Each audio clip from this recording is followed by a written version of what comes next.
Hi friends, దేశం మొత్తం చూపు ఇప్పుడు ఒక్క రాష్ట్రం వైపు మాత్రమే మళ్ళింది.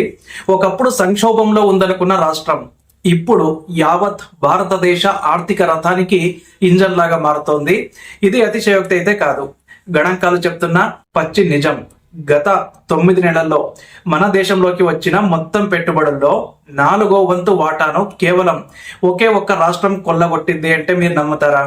అవును, అది మన ఆంధ్రప్రదేశ్. మహారాష్ట్ర, గుజరాత్ వంటి పారిశ్రామిక దిగ్గజాలను వెనక్కి నెట్టి 25.3% వాటాతో ఏపీ దేశంలోనే నంబర్ 1 స్థానానికి ఎలా చేరుకుంది? అసలు ఈ అద్భుతం వెనుక ఉన్న ఆ రహస్యం ఏంటి? ఈ వీడియోలో చెప్తాను. మనం ఇప్పుడు మాట్లాడుకుంటున్నటువంటి ఈ వివరాలు ఏదో ఒక రాజకీయ పార్టీ ఇచ్చినటువంటి ప్రకటనలు అయితే కావు. తాజాగా బ్యాంక్ ఆఫ్ బరోడా విడుదల చేసినటువంటి ఇన్వెస్ట్మెంట్ క్లైమేట్ నివేదికలోని అధికారిక లెక్కలు. సో 2025 ఏప్రిల్ నుంచి డిసెంబర్ వరకు, అంటే ఈ ఆర్థిక సంవత్సరం మొదటి 9 నెలల్లో భారతదేశం మొత్తం మీద 26.62 లక్షల కోట్ల రూపాయల పెట్టుబడి ప్రతిపాదనలు వస్తే అందులో ఏకంగా 6.74 లక్షల కోట్ల రూపాయలు కేవలం ఆంధ్రప్రదేశ్ ఖాతాలోకి వెళ్ళాయి. అంటే దేశం మొత్తం మీద వచ్చే ప్రతి 100 రూపాయల పెట్టుబడిలో 25 రూపాయల కంటే ఎక్కువ వాటా ఆంధ్రప్రదేశ్దే. ఒకప్పుడు పెట్టుబడుల రేసులో వెనుకబడినటువంటి రాష్ట్రం ఇప్పుడు ఒడిశా, మహారాష్ట్ర, గుజరాత్ వంటి రాష్ట్రాలను దాటుకుని అగ్రపథాన నిలబడడం వెనుక ఒక భారీ వ్యూహం ఉంది. కేవలం అంకెలే కాదు, ఆ పెట్టుబడులు ఎక్కడి నుంచి వస్తున్నాయో చూస్తే మీకు మైండ్ బ్లాక్ అవ్వాల్సిందే. ఇప్పుడు గూగుల్ అనుబంధ సంస్థ అయిన రైడెన్ విశాఖపట్నంలో 1.3 లక్షల కోట్ల రూపాయలతో అతిపెద్ద ఏఐ డేటా సెంటర్ను ఏర్పాటు చేస్తోంది. అలాగే రిలయన్స్ సంస్థ 98,000 కోట్ల రూపాయలతో మరో భారీ డేటా సెంటర్ను నిర్మిస్తోంది. అలాగే క్లీన్ ఎనర్జీ రంగంలో ఏబీసీ క్లీన్ టెక్ మరియు యాక్సిస్ ఎనర్జీ వంటి సంస్థలు 1,00,000 కోట్లకు పైగా పెట్టుబడులు అయితే పెడుతూ ఉన్నాయి. అసలు ఈ స్థాయి పెట్టుబడులు ఏపీకి ఎలా వస్తున్నాయి? దీని వెనుక ఉన్న ఒక అసలు కారణం ఏంటంటే రాష్ట్ర ప్రభుత్వం ప్రవేశపెట్టిన స్పీడ్ ఆఫ్ డూయింగ్ బిజినెస్ అన్నమాట. పెట్టుబడిదారులకు నమ్మకం కలిగించేలా తెచ్చిన ఎస్క్రో మెకానిజం ద్వారా రాయితీలను పారదర్శకంగా పంపిణీ చేయడం ప్రపంచవ్యాప్తంగా ఇన్వెస్టర్ల దృష్టిని ఆకర్షించింది.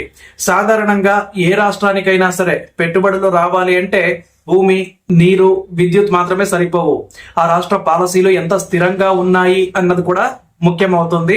ఇప్పుడు అమరావతిని క్వాంటమ్ వ్యాలీగా మార్చాలన్న లక్ష్యం, అలాగే విశాఖను గ్లోబల్ ఐటీ హబ్ గా తీర్చిదిద్దే ప్రయత్నం, అలాగే రాయలసీమను గ్రీన్ ఎనర్జీ కేంద్రంగా మలచడం, ఇలా 3 ప్రాంతాలను 3 విభిన్న ఆర్థిక శక్తులుగా మార్చే వ్యూహం అయితే ఫలించిందని చెప్పొచ్చు. ఇది కేవలం పారిశ్రామికవేత్తలకు మాత్రమే కాదు, సామాన్య ప్రజలకు కూడా ఒక పెద్ద ఆశనిస్తోంది. దాదాపు 16 లక్షల మందికి ఉపాధి అవకాశాలు లభిస్తాయనేది ఒక అంచనా అన్నమాట. ఇప్పుడు ఒక యువకుడు తన సొంత రాష్ట్రంలోనే గూగుల్ లేదా టీసీఎస్ వంటి కంపెనీల్లో ఉద్యోగం చేసే రోజులు దగ్గరలోనే ఉన్నాయనేది ఈ గణాంకాలు చెప్తూ ఉన్నాయి. కానీ ఇక్కడ ఒక చిన్న లాజిక్ మనం గమనించాలి. ఒకప్పుడు గుజరాత్, మహారాష్ట్రలను దాటడం అసాధ్యం అనుకునేవాళ్ళు. కానీ ఇప్పుడు ఆంధ్రప్రదేశ్ 25.3% వాటాతో మొదటి స్థానంలో ఉంటే, 2వ స్థానంలో ఉన్న ఒడిశా 13.1%, అలాగే మహారాష్ట్ర 12.8%తో 3వ రాష్ట్రానికి పడిపోయాయి. అంటే ఆంధ్రప్రదేశ్ తన తరువాతి స్థానంలో ఉన్న రాష్ట్రం కంటే రెట్టింపు స్థాయిలో దూసుకుపోతోంది. ఇది దక్షిణ భారతదేశం వైపు ఆర్థిక కేంద్రం మారుతోంది అనడానికి సంకేతం అన్నమాట. ముఖ్యంగా పోర్ట్ ఆధారిత పరిశ్రమలు, గ్రీన్ హైడ్రోజన్ మరియు సెమీ కండక్టర్ల రంగంలో ఏపీ తీసుకుంటున్నటువంటి చొరవ దేశానికే ఆదర్శంగా నిలుస్తోంది. ఇప్పుడు మన ముందు ఉన్న ప్రశ్న ఒకటే, ఈ పెట్టుబడులు నిజంగానే గ్రౌండ్ మీదకు వస్తాయా? అంటే ప్రభుత్వం చెప్తున్న దాని ప్రకారం ఈ 6.74 లక్షల కోట్ల రూపాయల ప్రతిపాదనల్లో అత్యధిక శాతం ఇప్పటికే పనులు ప్రారంభించే దశలో ఉన్నాయి. సో పెట్టుబడిదారులు రాష్ట్రానికి వస్తున్నారు అంటే దాని అర్థం అక్కడ వాళ్లకు లాభాలు ఉన్నాయని మాత్రమే కాదు, అక్కడ తమ పెట్టుబడికి రక్షణ ఉందని, అలాగే నిర్ణయాలు వేగంగా జరుగుతూ ఉన్నాయని వాళ్ళు నమ్ముతూ ఉన్నారన్నమాట. సో ఈ నమ్మకమే ఏపీని ఇవాళ దేశంలో హాట్ ఫేవరెట్ ఇన్వెస్ట్మెంట్ డెస్టినేషన్ గా నిలబెట్టింది. మనం చివరిగా ఆలోచిస్తే ఒక రాష్ట్రం అభివృద్ధి చెందుతుంది అంటే అది కేవలం అంకెల్లో ప్రతిబింబించడం కాదు, అక్కడి యువత కళ్లలో ఆత్మవిశ్వాసం కనిపించాలి. దేశంలో వస్తున్న ప్రతి 4 పెట్టుబడి ప్రతిపాదనల్లో 1 మన రాష్ట్రానికే వస్తుంది అంటే అది రాబోయే రోజుల్లో ఏపీ ఆర్థిక ముఖ చిత్రాన్ని పూర్తిగా మార్చేయబోతోంది అని అర్థం.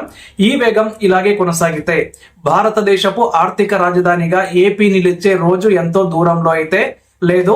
సో ఈ మార్పు మన కళ్ళ ముందే జరుగుతోంది. మీరు కూడా ఆంధ్రప్రదేశ్ ఎదుగుతున్నటువంటి ఈ వేగాన్ని గమనిస్తున్నారా లేదా అన్నది మీ అభిప్రాయాన్ని ఖచ్చితంగా కామెంట్ లో తెలియజేయండి. అండ్ రాబోయే రోజుల్లో ఈ భారీ ప్రాజెక్టులు నేల మీదకు వస్తే సామాన్యుడి జీవితం ఎలా మారుతుందో చూద్దాం. మీకు కంటెంట్ నచ్చితే వీడియోని లైక్ చేయండి, అలాగే ఛానల్ ను సబ్స్క్రైబ్ చేసుకొని పెట్టుకోండి.